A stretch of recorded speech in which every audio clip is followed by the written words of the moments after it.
High, আমি পৌলমী। আমার নতুন একটি ভিডিওতে আপনাদের স্বাগত। আজ মাদার্স ডে। আমি সকল মাদের শুভেচ্ছা জানিয়ে আমার ভিডিওটি শুরু করছি।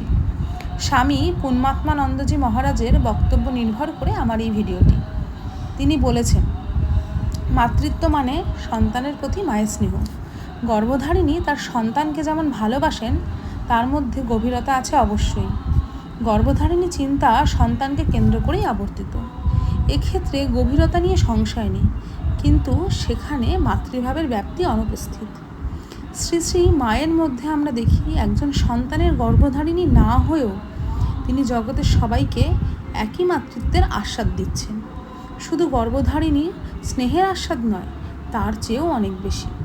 মায়ের মাতৃত্বের এই ব্যাপ্তি শুধু বাঁকুড়া বা বঙ্গদেশে সীমাবদ্ধ নয়, এই ব্যাপ্তি বিশ্বজোড়া। পাগলি মামি তার স্বভাববশতই মাকে মাঝে মাঝে গালাগালি দিতেন। মা সেসব গায়েও মাখতেন না কখনো। একদিন পাগলি মামি সর্বনাশী বলে মাকে গাল দেন।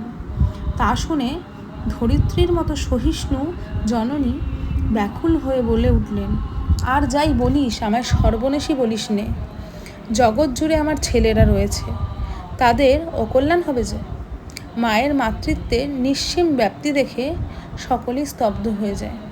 শুধু কি মানুষ, গরু, বাছুর, বেড়াল, কুকুর, পাখি সকলের জন্যই একইভাবে উন্মুক্ত ছিল তার মাতৃভাবের সৌরভ। যেখানে মানুষ, পশু, পাখি, উঁচু নিচু জাতপাতের ভেদ নেই, পাপী পুণ্যবান, সৎ অসৎ, সতী অসতী, সাধু গৃহীর ভেদ নেই, তিনি যেন সকলেরই গর্ভধারিণী জননী। সকলের জন্য তার ভালোবাসা অকৃত্রিম। সেই ভালোবাসার বিস্তৃতি আক্ষরিকভাবেই জগৎজোড়া। সত্যিই তিনি ছিলেন গণ্ডি ভাঙা জননী। মা বলতেন, আমি সত্যিকারের মা, গুরুপত্নী নয়, পাতানো মা নয়, কথার কথা মা নয়, সত্য জননী। কখনো বলেছেন, আমি তোমাদের জন্ম জন্মান্তরের মা। মাতৃত্বের ভূমিতে অধিষ্ঠিত থেকেই তিনি সাধকদের বহু বাঞ্ছিত দুর্লভ অদ্বৈত দৃষ্টি লাভ করেছিলেন।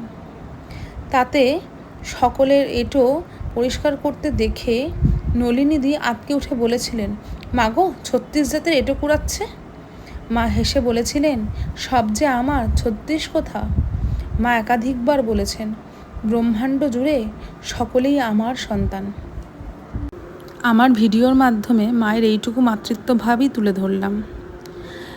এরকম আরও ভিডিও পেতে আমার চ্যানেলটি সাবস্ক্রাইব করে দেবেন। আর যদি কোনো ভুল ত্রুটি হয় তাহলে তা মার্জনীয়। ধন্যবাদ ভিডিওটি দেখার জন্য।